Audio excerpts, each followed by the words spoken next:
Welcome back to our channel. Jagan CPRO arrest, ఒక పక్క cell ఫోన్లు, ఇంకో పక్క ఆయన ల్యాప్టాప్ స్వాధీనం. దాంతోపాటు జగన్ అడ్రస్ మారబోతున్నందుకు వైసీపీ శ్రేణుల్లో ఆనందం, ఉత్సాహం. దాంతోపాటు పార్లమెంట్కి సంబంధించి, అసెంబ్లీకి సంబంధించి సీట్లు ఏపీలో పెరగబోతున్నాయి. ఇది ఏ పార్టీకి కలిసి రాబోతుంది, ఏ పార్టీని అధికార పీఠంలో కూర్చోబెట్టబోతుంది? సో ఇట్లాంటి విషయాలన్నీ కూడా మాట్లాడదాం. ప్రజెంట్ మనతోటి స్టూడియోలో కేఎస్ ప్రసాద్ గారు ఉన్నారు. సార్ నమస్తే. నమస్తే అమ్మా. సార్ ఏంటి, మళ్ళీ ఒక పక్క వైసీపీ శ్రేణులందరూ కూడా జగన్ 2012 నుంచి నివాసం ఉండే లోటస్ పాండ్కి రాబోతున్నారు అండ్ పార్టీ కార్యకర్తలకి దగ్గర అవ్వబోతున్నాడు, ఏదో జరగబోతుందని ఒక పార్టీ శ్రేణుల్లో ఆనందం. ఏంటిది, కలిసి వచ్చే కార్యక్రమమేనా? అంటే ఇఫ్ యూ కెన్ రీకలెక్ట్ 2019 ఎలక్షన్స్కి వెళ్ళక మునుపు ఆయన పాదయాత్ర, ఆయన టోటల్ యాక్టివిటీ అంతా హైదరాబాద్ బేస్గానే స్టార్ట్ అయింది. రెండోది ఏంటంటే ఇప్పుడు కనెక్టివిటీ అనేది చాలా ఇంపార్టెంట్. మనం ఇప్పుడు ఇవి ట్విన్ సిటీస్ లాగా ట్విన్ స్టేట్స్ అయ్యాయి. ఇప్పుడు హైదరాబాద్ బేస్గానే మొత్తం కార్యక్రమాలు అందరివి నడుస్తున్నాయి. ఇందులో చంద్రబాబు గారిని ఏం అతీతం కాదు, పవన్ కళ్యాణ్ ఏం అతీతం కాదు. ఇప్పుడు సో కాల్డ్ ఉన్న ప్లీజ్ అమ్మా, ఈ మధ్యలో ఈ ఆటల అరటిపండు అందరినీ తెచ్చి డిస్కషన్ పెట్టకు, టైం వేస్ట్ వీళ్ళతోను. ఎందుకంటే వీళ్ళతో ఏం కాదన్న విషయం తెలుసు. వాళ్ళు క్రైసిస్ మేనేజర్స్ అంటాం మనం. ఒకప్పుడు మర్రి శశిధర్ రెడ్డి గారు ఉండేవారు డిజాస్టర్ మేనేజ్మెంట్కి క్యాబినెట్ హోదా కలిగినట్టు. అలాగే కాంగ్రెస్ వాళ్ళు ఏంటంటే ప్రతిసారి బాగా ఇష్యూ బేసిస్లో ఉన్నప్పుడు శశిధర్ రెడ్డి గారికి ఇక్కడ క్యాబినెట్లో అకామిడేట్ చేయలేనప్పుడు షర్మిల గారిని ఇవాళ ఆ రూపంలో అకామిడేట్ చేశారు. ఆయన ఢిల్లీ తీసుకెళ్ళి డిజాస్టర్ మేనేజ్మెంట్ క్యాబినెట్ హోదా ఇచ్చారు. అలాగే వాళ్ళంటే ఏపీ అధ్యక్షురాలుగా తెలుగుదేశానికి క్రైసిస్ వస్తే నువ్వు కాపాడమ్మా అని ఓ టాస్క్ ఇచ్చారు ఆవిడకి. అది ఆవిడ రోలు. అంచేత ఆవిడని రాజకీయ పార్టీ అదేదో ఉద్ధరిస్తుంది, ఊళ్ళో వెళ్తుంది, ఆ టైప్లో ఊహించుకోవద్దు, టైం వేస్ట్ కూడా. సరే, ఏదైనా కానీ తనకు కూడా హైదరాబాద్ నుంచే కలిసి వచ్చే పరిస్థితి. అదే చెప్తున్నాను కదా. సరే, వెదర్ ఇక్కడే వాళ్ళందరూ అతి కష్టం మీద ఇచ్చిన ఇల్లు ఒకప్పుడైతే ఆవిడ ఇచ్చే స్థాయిలో ఉండేది, ఇప్పుడు తీసుకునే స్థాయిలో ఉంది. అది కూడా గ్రహించమని ఆవిడని. అయితే ఇప్పుడు అడ్రస్ మారడం అంటే ఇందులో ఏముందమ్మా, ఆయన సొంత ఇల్లు ఇక్కడ లోటస్ పాండ్, ఆయన ఇల్లు. లోటస్ పాండ్లో ఆయన ఇల్లుకి ఆయన మళ్ళీ వస్తున్నాడు. రావడం ఆయన every time as and when he comes he stays in that lotus pond. ఇటుపక్క షర్మిలమ్మకి ఉంది, అటుపక్క వెనక ముందు నుంచి ఎంట్రన్స్లో ఆయన ఉంటాడు. అది కరెక్ట్గాను ప్లాన్డ్గాను పకడ్బందీగానే కట్టుకున్నారు వాళ్ళు. సో దాంట్లో ఏమీ అంబిగ్యూటీస్ లేవు. ఇప్పుడు ఉంది ఏంటంటే విజయమ్మకి ఇప్పుడు అడకత్తరలో పోక చెక్కలాగా ఇటు అటు నాలుగు ఎల్లరికం అల్లుడితో బాధ ఓ పక్కన, కొడుకో పక్కన, ఇంకేటి చేస్తుందో అసలు విషయాలు ఇప్పుడు ప్రాక్టికల్గా బాగా డిస్కషన్ పాయింట్స్ ఉంటాయి. అంటే బెంగళూరులో వారానికి 2 రోజులు ఉండడం, తర్వాత మిగతా సమయం ఏపీలో గడపడం. సో చాలా విమర్శలు కూడా జగన్ గారు ఎదుర్కొన్న పరిస్థితి. ఈ లేక సంవత్సరాల తర్వాత ఇక్కడే ఉన్నారు కదా, వెళ్ళకుండా గోపెట్ల హైదరాబాద్లో ఉన్నారు కదా. ఇప్పుడు అలా కరోనా ఒక వంక మానాడు దాకా అసలు వీళ్ళు ఇక్కడ నుంచి పీఠాలకు అదిపితే ఒకటి కదా. వీళ్ళు కూడా మాట్లాడేస్తే ఎంత బాగోదో. వీళ్ళు అనవసరంగా లేని ఇష్యూస్. ఇప్పుడు ఏ ఇష్యూ వాళ్ళు జోల్ది నిల్లాడు జగన్మోహన్ రెడ్డి, వెళ్తున్నాడు. దాని మీద కూడా మాడమని చూద్దాం. వెళ్ళదా ఆంధ్రప్రదేశ్లో ఇష్యూ అయినప్పుడు ఇక్కడ నుంచి వెళ్ళాడా, బెంగళూరు నుంచి వెళ్ళాడా, ఎవరికి కావాలి అది. There is an issue, is addressing it or not అన్నది చూడాలి ఎవరైనా సరే. రేపు పాదయాత్రకి ఆయన సమాయత్తం అవుతున్న తరుణంలో లోటస్ పాండ్ బేస్గా ఉన్నప్పుడు కొంచెం యాక్టివిటీస్ ఇంకా స్ట్రెంథన్ అవుతాయి. కానీ అసలు దీని వెనకాతలో ఉన్న అసలు మర్మం ఏంటంటే తెలంగాణలో క్యాడర్ చాలా స్ట్రాంగ్గా ఉంటుంది వైఎస్ఆర్సీపీ పార్టీకి. అండ్ ముఖ్యంగా ఇవన్నీ ఆంధ్రప్రదేశ్తో విపరీతమైన బాంధవ్యాలు ఉన్నవి. పైపచ్చి ఖమ్మం ఆరిజిన్ చాలా స్ట్రాంగ్గా ఉన్న వైఎస్ఆర్సీపీ. ఒకప్పుడు గతంలో పొంగులేటి గారు అనుకోండి, ఇప్పుడు పొంగులేటి గారు కాంగ్రెస్లో సేత తీరుతున్నారు, వేరే సంగతి. కానీ ఒరిజినల్గా వైఎస్ఆర్సీపీకి చాలా స్ట్రాంగ్ బేస్ ఖమ్మం. సో ఖమ్మంలో స్ట్రెంథన్ అవుతున్నప్పుడు రేపు పొద్దున్న ఏ పార్టీకి అడ్వాంటేజ్? ఆయన ఆర్క్ రైవలరీ కాంగ్రెస్తో బ్రహ్మాండంగా మెయింటైన్ చేస్తాడు. సో ఇతని క్యాడర్, మొన్న అతను ఒక జోష్ కార్యక్రమంలో వైఎస్ఆర్సీపీ శ్రేణులు ఏ విధంగా వచ్చి కేటీఆర్ వెళ్ళినప్పుడు నువ్వు గమనించావు కదమ్మా, నువ్వు ఒక సీనియర్ జర్నలిస్ట్, నీకు బాగా తెలుసు. అక్కడ జగన్ గారు వచ్చినప్పుడు కూడా కేవలం వైసీపీ మాత్రమే కాదు, ఇక్కడ ఉండే బీఆర్ఎస్ వాళ్ళు కూడా ఆయనకి స్వాగతం పలికిన పరిస్థితి. అంటే అది నేను అంటుంది. ఇప్పుడు ఒక రీజనల్ పార్టీస్ రెండు జాగ్రత్తగా గ్రూప్స్ని అడ్జస్ట్ చేసుకుంటున్నాయి. బిఫోర్ 2 years, వీళ్ళకి 2 years కదా, వాళ్ళకి 3 years. సో జంగల్ రామ్స్ ఎవరికి అంచేత కొన్ని స్టెప్స్ ఎట్లా ఉంటాయంటే, అన్నదమ్ములు మళ్ళీ రీయూనియన్ అయ్యారు అనుకో, లేకపోతే ఫ్రెండ్స్ రీయూనియన్ అయ్యారు అనుకో, అప్పుడు ఉపద్రవాలు ఎవరికి? ఆఫ్కోర్స్ ఎనిమీస్కి. ఆ ఎనిమిస్ ఎవరు వాళ్ళు భుజాలు వాళ్ళు తడుకుంటారు. ఇప్పుడు రెగ్యులర్ ఏంటంటే ఇక్కడ so the purpose parties of రెండు కూడా స్ట్రెంగ్తెన్ అవుతున్నాయి వన్ వర్డ్ లో చెప్పాలంటే. అంటే పార్టీలు కాదు, సహాయాలు. నా చెయ్యి నీ చేతిలో ఉంటుంది, నీ చెయ్యి నా చేతిలో ఉంటుంది. నేనైతే ఖమ్మం ముఖ్యంగా నేను చెప్తున్నాను కదా, బీఆర్ఎస్కి పునరుత్తేజం. దక్షిణ తెలంగాణ చాలా వీక్. సో ఖమ్మం ఆరిజన్ ఎక్కడ నల్గొండ దాకా లీడ్ అవుతుంది. ఇప్పుడు రేపొద్దున్న జాయినింగ్స్ చాలా ఎక్కువ ఉన్నాయి. ఉదాహరణకి జనార్దన్ రెడ్డి గారు వచ్చారు అనుకో, పాత డాక్టర్ గారు కేసీఆర్ గారితో కలిపి పనిచేసిన. సో ఇవన్నీ ఎక్కడికి అడ్వాంటేజెస్ లీడ్ అవుతాయి? అవతల బీఆర్ఎస్కి. నేను అంటుంది ఏంటంటే ఇటువైపు వైసీపీ. వైసీపీ అన్నది ఇక్కడ ప్రజెన్స్ దే వోంట్ మేక్. అలా తెలుగుదేశం లాగా లేకపోతే టీఆర్ఎస్ పార్టీ బీఆర్ఎస్ అయి నేను నేషనల్ పాలిటిక్స్ అలాంటి నంగిరి జగన్మోహన్ రెడ్డి గారితో ఉండదు. క్లారిటీ చాలా ఎక్కువ ఉన్న వ్యక్తి అయినా వాట్ ఈ వాంట్స్ అనేది బ్రహ్మాండం చూసుకుంటాడు. తర్వాత పొంగులేటి గారు వైఎస్ఆర్సీపీతో గెలుచుకున్నా సరే బీఆర్ఎస్ పార్టీకే ఆయన ఆచ్ఛేదన చేయగలిగాడు. రేపు పొద్దున పొంగులేటి గారి పరిస్థితి నాకు ఇంకా డౌట్ఫుల్గా ఉంది తెలంగాణలో. వన్స్ ఈ starts is journey from Telangana, Ponguleti గారు రాజశేఖర రెడ్డి గారి కుటుంబాన్ని కాదు అనే అంత సామర్థ్యం ఆయన దగ్గర లేదు. ఈ ఎఫెక్ట్ మళ్ళీ నల్గొండ బ్రదర్స్ మీద కూడా ఉంటుంది. సాక్షిలో నన్ను పిల్లరన్న మాట నాకు కోమటిరెడ్డి గారిది ఇంకా కనబడుతుంది. సో అంచేత more the presence makes lot of sense for Andhra Pradesh Telangana దగ్గర. నాకు ఈ దక్షిణ తెలంగాణలో ఎప్పుడైతే రీవ్యాంప్ అవడానికి జగన్మోహన్ రెడ్డి ప్రజెన్స్ చాలా బ్రహ్మాండంగా బీఆర్ఎస్ పట్లే కనబడుతుంది. పైపచ్చు యాక్టివిటీస్ కోతవేడి దూరంలో ఉంటాయి. ఇప్పుడు ఫర్ ఇన్స్టెంట్ ఆయన పాదయాత్ర గతంలో రాజశేఖర గారు చేవెళ్ళ నుంచి స్టార్ట్ చేసినట్టు మన ఈ తెలంగాణ బార్డర్ నుంచి స్టార్ట్ చేసాడు అనుకో, జగంపేట నుంచి. So almost Khammam border touch అవుతుంది, శ్రేణుల్లో స్ట్రెంత్ అని వస్తుంది.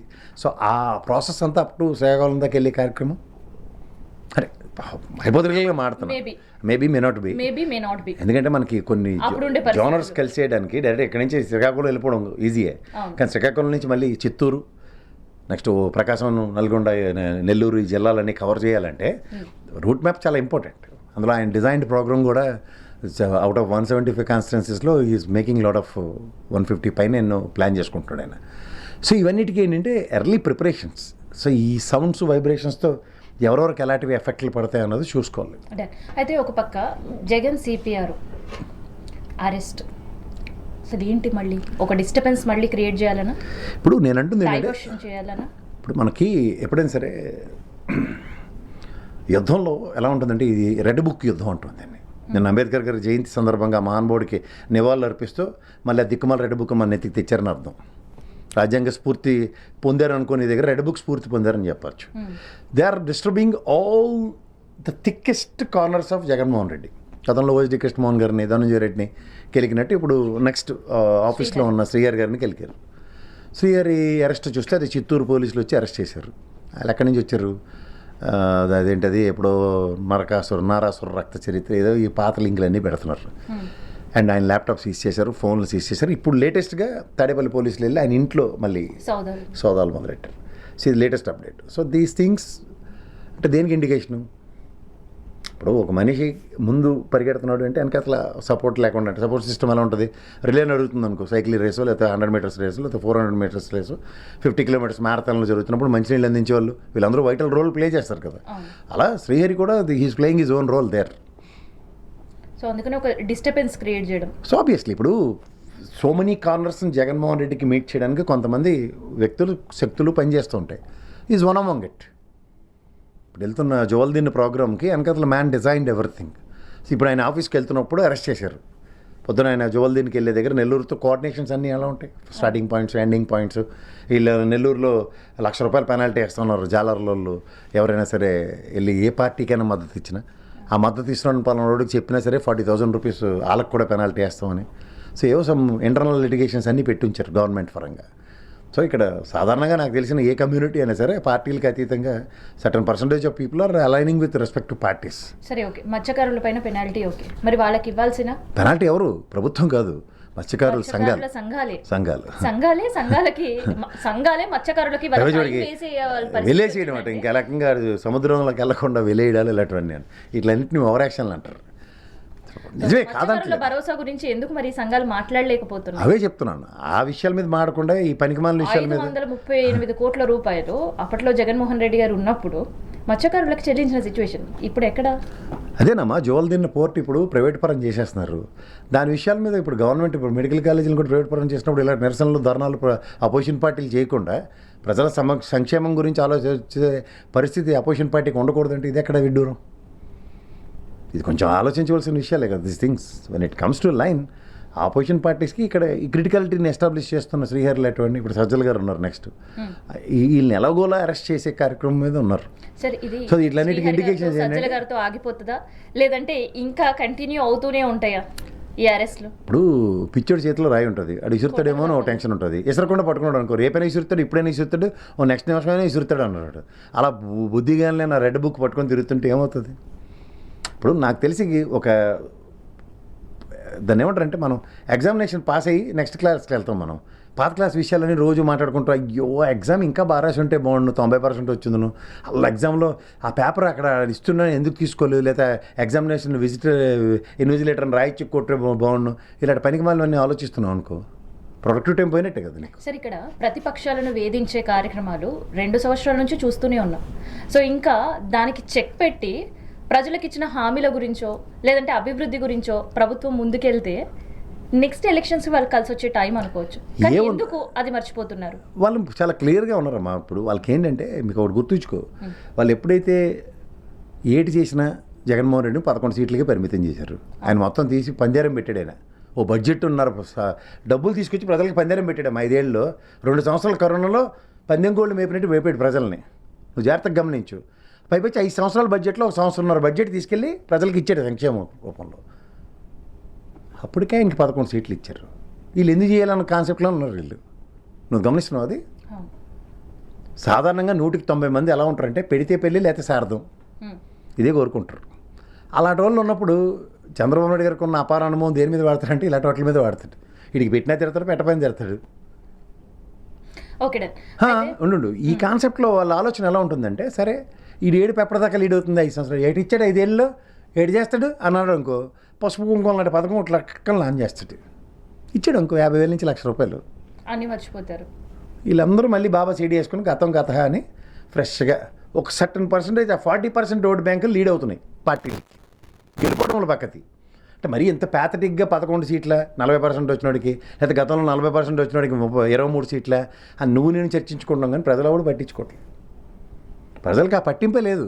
సో అంచేత ఏం చేస్తారంటే అనుభవజ్ఞుడైన చంద్రబాబు నాయుడు గారు చేస్తున్న స్ట్రాటజీ అబ్జర్వ్ చేయండి. ఈయన ఏం చేస్తున్నాడు, ప్రతిదానికి సొల్యూషను ప్రజలు ప్రత్యక్ష దేవుళ్ళు, రామారావు గారి సిద్ధాంతం. పైన దేవుడు ఉన్నాడు, నేను మంచి చేస్తే నాకు దేవుడు సహకరిస్తాడన్న భ్రమలో జగన్మోహన్ రెడ్డి గారు ఉన్నారు. ఈ దేవుళ్ళు పైన ఉన్నారో లేరో నేను నాస్తికుడిని, పైన దేవుడు ఉన్నారో లేదో నాకు తెలుసు, కింద ప్రజలు అంటావా వీళ్ళకి ఏటి చేస్తే నాకు తెలుస్తుందో అదే పని చేసుకుని వస్తాడు. లేకపోతే ఆయన అన్ని అబద్ధాలు చెప్తాడని తెలుసు, ఏటి చెప్పినా చేయడని తెలుసు, రైతు రుణమాఫీ అని చెప్పి చేయలేదని తెలుసు, గతంలో రాజశేఖర రెడ్డి గారి ట్రాక్ రికార్డు చూస్తే ఆయన చెప్పి నువ్వు చేసాడని తెలుసు, జగన్మోహన్ రెడ్డి ఏటి ఇచ్చాడో తెలుసు. అయినా సరే ఈ 4 సార్లు ఈయన గెలిపిస్తే మనం ఏటి చేస్తాం? ఆలోచిస్తున్నాడు మనం. మేనిఫెస్టోలో ఇంకా పెండింగ్ లిస్ట్ అలాగే ఉంది. మేనిఫెస్టో ఏంటి మా మేనిఫెస్టో పక్కది ఎస్ఐ రేటింగ్ అంతా ప్రెస్ రేటింగ్ చేసి 6 దింపేస్తాం బుల్లెట్లని దింపాడు. 6 ఇట్లు ఏటిచ్చాడు? అది కూడా చెప్పంటే అన్ని ఇచ్చేసే ఉంటాడు. అది కూడా జనాలకి అర్థం కాకుండా ఇప్పుడు ఫస్ట్ థింగ్ ఏంటంటే ప్రజలకి డిసెంట్ తెలియజేయడం రాదు. డిసెంట్ ఈ క్రమంలో చెప్పాలని అపోజిషన్ పార్టీ ముందుకెళ్ళినా వాళ్ళకి సహకరించడానికి ఇప్పుడు ఇందాక నువ్వు చెప్పు చూడు, ఆ జాలర కమ్యూనిటీ వాళ్ళు మత్స్యకారులు ఏం చేస్తున్నారు, పెనాల్టీ క్లాసెస్ ఆ సంఘాల వాళ్ళ మీద ఇంపోజ్ చేస్తే కొనుక్కున్నాక మీద తాటిపండు పడినట్టే కదా. రేపొద్దున రోజు జగన్మోహన్ రెడ్డి వచ్చి నాతో ఉన్నాడు కదా, వెళ్ళకపోతే వచ్చిన నష్టం ఏంటి అన్న సమ్ పర్సంటేజ్ ఆఫ్ పీపుల్ ఆగిపోయారు అనుకో. అంటే వాళ్ళ ప్రాబ్లమ్ని ఒక అపోజిషన్ లీడర్ వచ్చి అడ్రస్ చేసినా ఈ ₹1,00,000 పెనాల్టీ లేదా ఇన్ఫర్మర్ ఇచ్చే 40,000కి జడిసిపోయి ఆగారు అనుకో, అది మైన్యూట్ అయినట్టే కదా ఒక పర్సంటేజ్. అక్కడ అధికార పక్షంలో ఉండే వాళ్ళు సక్సెస్ అయినట్టు. ఇట్లాంటివి ఓవర్కమ్ చేయడానికి మార్గాలు ఏంటి? బ్లాక్మెయిల్ స్ట్రాటజీస్ ఇంకే ఉన్నాయి. అదే ఇప్పుడు జరుగుతుంది. అవే ఈ బ్లాక్మెయిలింగ్ ఇండైరెక్ట్ వెర్షన్, ఓపెన్ గా బ్లాక్మెయిల్ స్ట్రాటజీ అంతే. ఆబ్వియస్లీ ఇప్పుడు నువ్వు జర్నలిస్ట్ కాబట్టి నీకు అర్థమవుతుందో ఆ భాష వాడేస్తున్నావు, ప్రజలకి అది ఏం అర్థమవుతుంది? అరే మా సంఘం మాట నాటం అంటారు వాళ్ళు. సంఘానికి చెప్పేది ఎవరు అనేది గ్రహిస్తే సంఘం ఏడు చేసింది జోవల్ దీనికి పోర్టు ఈ ప్రభుత్వం కట్టిందా ఆ ప్రభుత్వం కట్టిందా నా క్లారిటీ ట్రాన్స్పరెన్సీ ఇలా ఉండాలి కదా. ఇప్పుడు వైజాగ్ స్టీల్ ప్లాంట్ ఉంది, ఎగ్జాంపుల్ చెప్తున్నా, అది మొత్తం సమైక్య రాష్ట్రంలో 34-40 ప్రాణాలు పోయి అమృతరావు గారి ప్రాణత్యాగంతో వచ్చిన కంపెనీ అది. ఇవాళ ఎవరికైనా ఉత్తరాంధ్రలో చలనం కనబడుతుంది నీకు? పెరుగనంలో పచ్చడి నంచుకున్నట్టు రోజుకు యూనిట్ పట్టుకెళ్ళిపోతున్నాడు, అమ్మేస్తున్నాడు. ఎవరేం చేయగలుగుతున్నారు? ఎవరైనా ప్రజల నుంచి డీసెంట్ ఉందా? రాళ్ళు అట్టుకుని నిలబడితే కొత్త స్టీల్ ప్లాంట్ గురించి మాట్లాడే పరిస్థితి. తప్పలు కొట్టేస్తాను. యూట్యూబ్లో కూర్చుని ఏదైతే జూమ్ లింక్ ఓపెన్ చేసేట కంపెనీ వచ్చిందట. ఈ జడ్డి కబుర్లు అని ఏంటంటే జూమ్ మీటింగ్లో పెడితే కంపెనీ ఏపీకి వచ్చింది. మా తమ్ముడు తీసుకొచ్చాడని మా అక్క చెప్తుంది. తల్లి లేటక్క. తల్లి ఎవరు? హోమ్ మినిస్టర్ అంటే మాకు తల్లితో సమానం. ఆవిడేమో ఆయన తమ్ముడట, క్యాబినెట్ సహచరుడు తీసుకొచ్చాడట.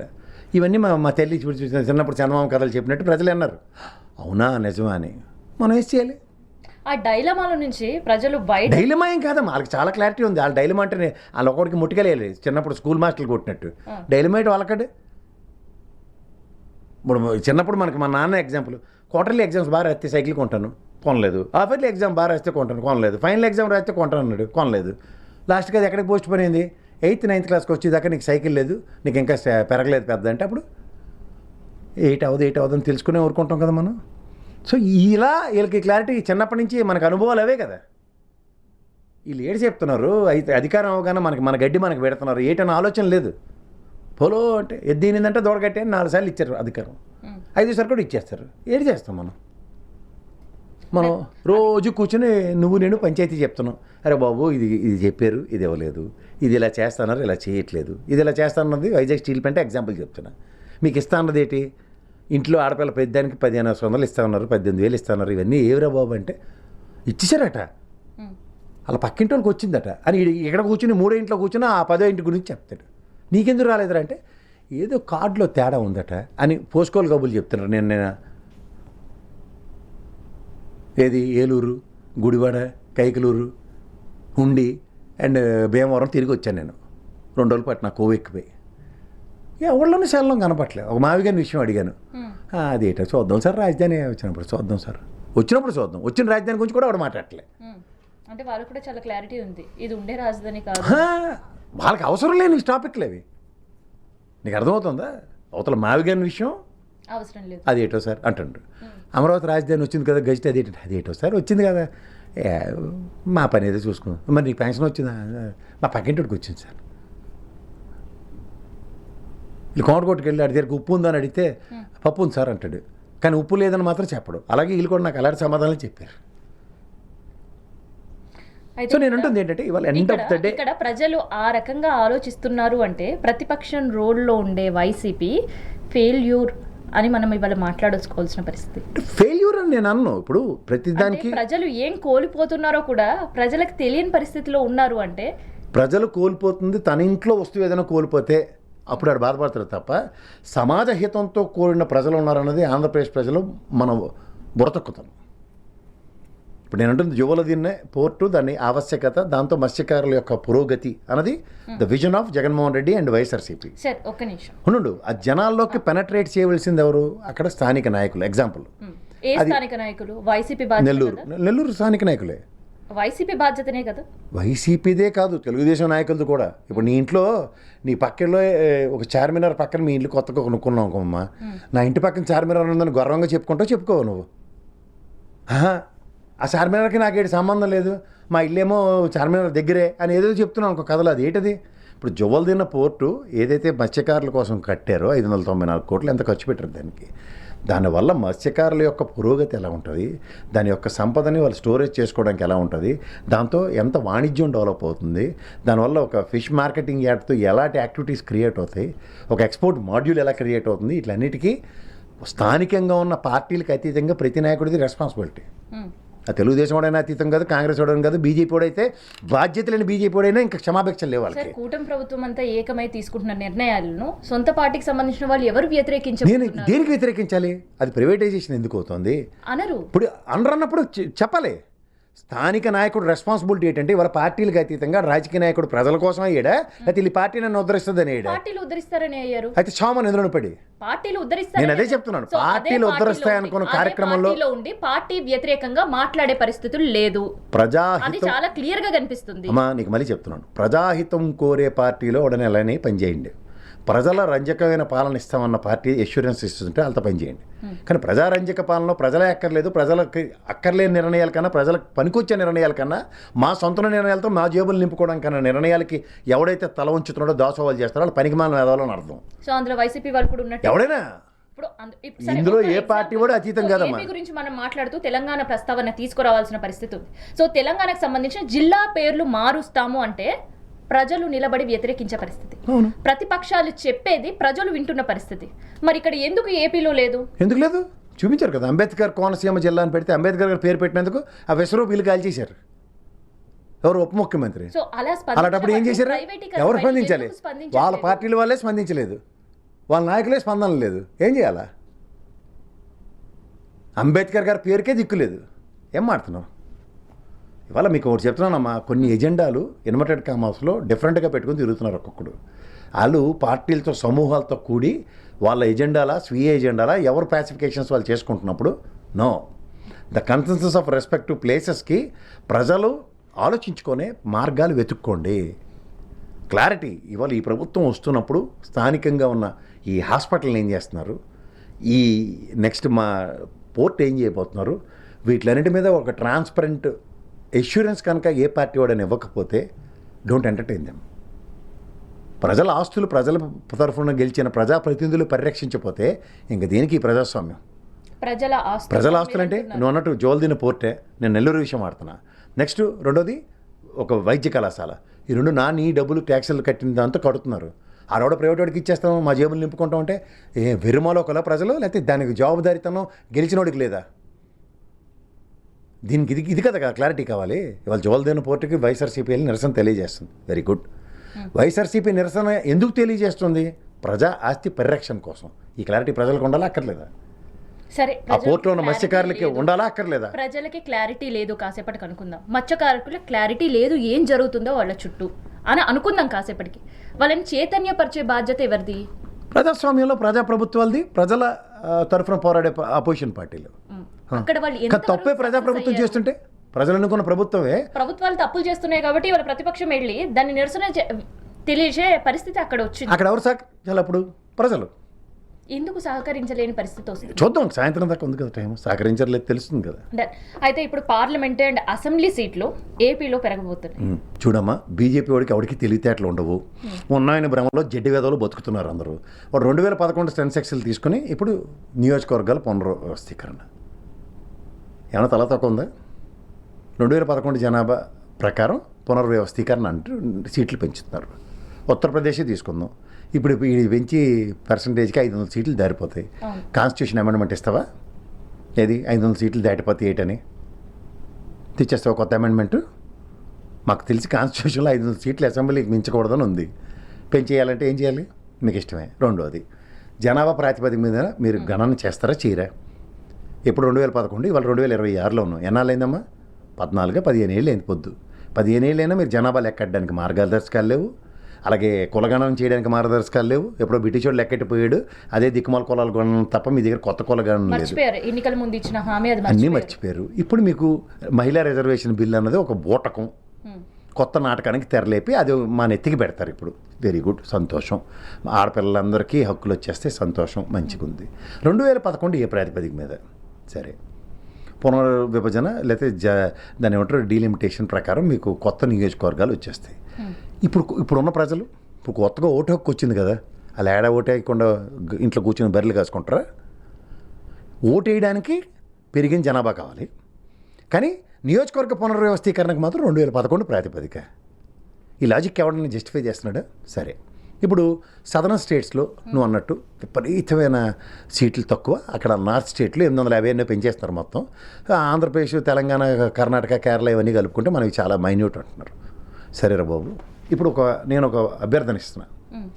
మీకు తెలివితేటలు ఉంటే బుద్ధి జ్ఞానం ఏడిస్తే, ఇప్పుడు బీహార్ వాళ్ళు వచ్చి మా ఇంటి దగ్గర పనిచేస్తున్నారు. ఆడొక్కడే పనిచేస్తున్నాడు, వాళ్ళ భార్య పిల్లలు ఆ ఊర్లో ఉన్నారు. కులగణనలో జనగణన చేసి బీహార్లో ఒక కుటుంబంలో 4గురిలో ఒక వ్యక్తి ఆంధ్రప్రదేశ్లో బతుకుతున్నాడు, లేకపోతే ఇంకో పక్క కుటుంబంలో ముంబైలో బతుకుతున్నాడు. వీళ్ళందరికీ అక్కడ లోకల్ సిటిజన్షిప్ లేవు, లోకల్ ఓటర్ కార్డు లేవు. ఆడ ఎలక్షన్ కార్డు లబోదీబం అనుకుని బీహార్ వెళ్ళి ఓటేసుకుని చచ్చిపోయే బాధ లేకుండా ఆంధ్రప్రదేశ్ ప్రభుత్వంలో, ఎందుకంటే అక్కడ ట్యాక్స్ కడుతున్నాడు, సబ్బుకున్న ట్యాక్స్ కడుతున్నాడు. ఇన్కమ్ ట్యాక్స్ ఏదో రూపాయి సంపాదిస్తే ఇన్కమ్ ట్యాక్స్ కడుతున్నాడు అంచేత వాడికి అక్కడ స్థానికత ఇవ్వు.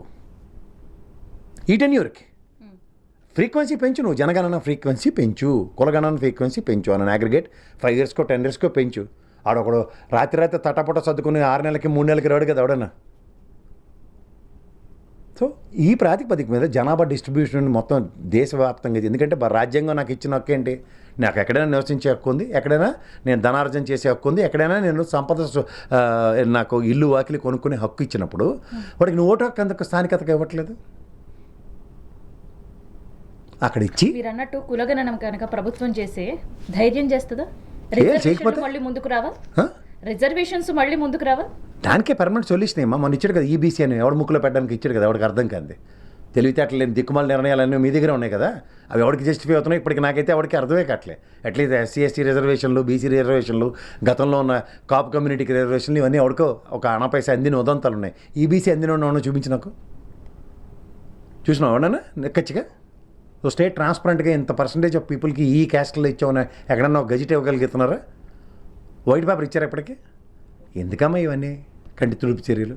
ఈ డీలిమిటేషన్ 2011 జనాభా ప్రాతిపదిక మీద అన్నది ఎవరిని ఉద్ధరించడానికి, పైపచ్చి వాళ్ళ కులగణన కనుక నెక్స్ట్ జనగణన జరిగి డీలిమిటేషన్ అన్నా కూడా రూలింగ్ గవర్నమెంట్కి ఎంతంత అడ్వాంటేజ్లు అనుకుంటున్నావు?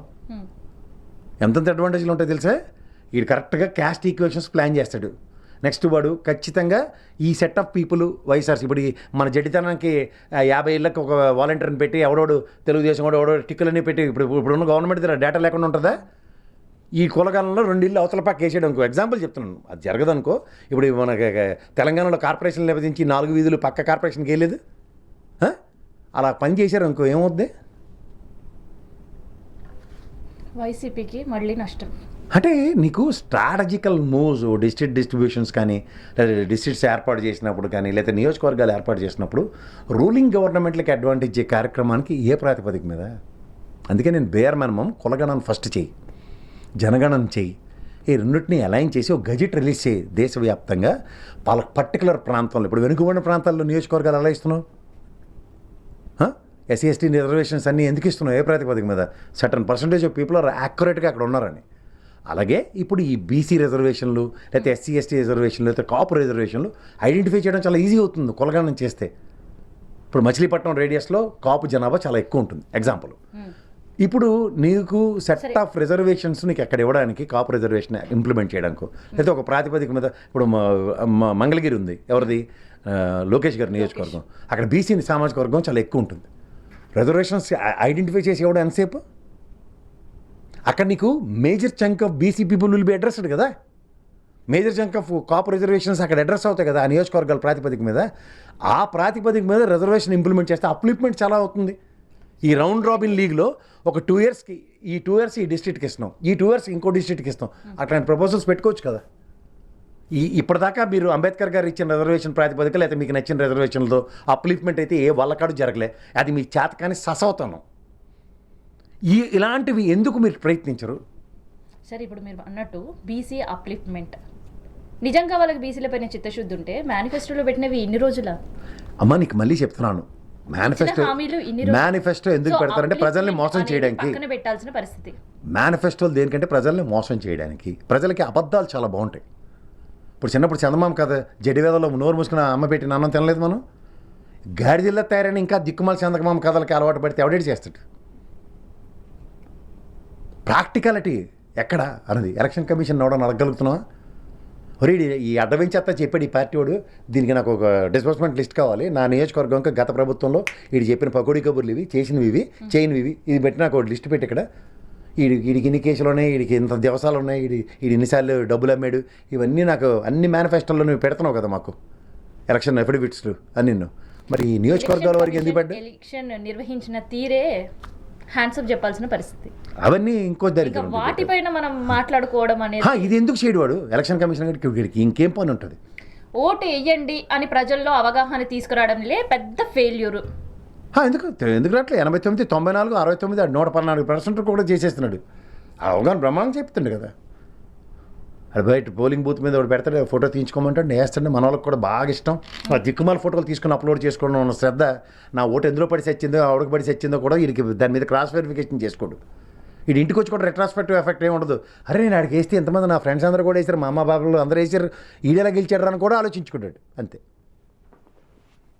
సరే, ఇన్ కేసు కులగణన జనగణన చెయ్యకుండానే ప్రాసెస్ కంటిన్యూ అవుతే అధికార పక్షంకే లాభం చేకూరినట్టుందా? ఆబ్వియస్లీ వాళ్ళ ఇప్పుడు నీకు account లోనే జరుగుతుంది. మనం జడ్డివాళ్ళు అని ఇంకో మాట వేరేగా చెప్పక్కర్లేదమ్మా. ఇప్పటిదాకా జనగణన 2011 మీదే. అవును. బీజేపీ కూడా ఎలా మాట్లాడేస్తున్నాడు దేశంలో వాడిగా. కాంగ్రెస్ జడ్డితనాన్ని ఇప్పటిదాకా 200% ఎన్కాష్ చేసుకున్నాడా లేదా? ఈ దరిద్రానికి తోడు ఇంకో 850 సీట్లు పెరిగిపోయి దేశవ్యాప్తంగా అనుకో, వాడికి అడ్వాంటేజ్ ఇంకెవరికి అడ్వాంటేజ్? ఇంకేముంది? మంచి నోరు మూసుకొని పక్కెళ్ళి బెచ్చాడు ఆడుకోమను. Thank you sir.